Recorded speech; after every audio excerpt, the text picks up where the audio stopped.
In this tutorial, you will learn how to quickly create hyperlinks in your document, both by typing a web address directly and by turning regular text into a clickable link. We will start by creating a hyperlink to a web page using the fastest method.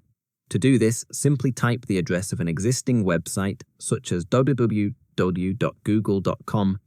directly into your document. Once the address is typed, press either the Enter key or the Spacebar on your keyboard. Word automatically recognizes the web address and converts it into a clickable hyperlink. You can easily tell that it is now a link because the text changes to blue and becomes underlined. This method is ideal when you want to quickly insert a visible web address without any extra formatting. In addition to displaying the full web address, you can also create a hyperlink from a regular word or phrase. This helps keep your text more readable while still providing access to the website.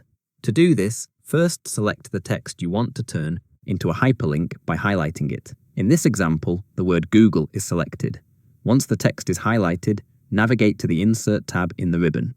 Within this tab, look for the Links group and select the option labeled Link. After selecting this option, the Insert Hyperlink dialog box appears.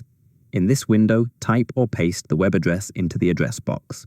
For this example, enter www.google.com. If you do not see the address box at the bottom of the dialog window, make sure the option Existing File or Web Page is selected on the right side under Link to. This ensures that Word knows you are linking to a website. At the top of the dialog box, you will also see the Text to Display field. This controls the text that appears in your document as the hyperlink.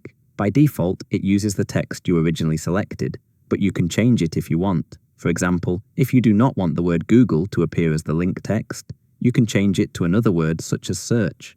After making your changes, confirm the link and the selected text becomes clickable, directing readers to the specified website. These methods give you flexibility when adding hyperlinks, whether you want to show the full web address or use clean descriptive text. If you found this tutorial helpful, reward us with a like. Thanks for watching and see you in the next video.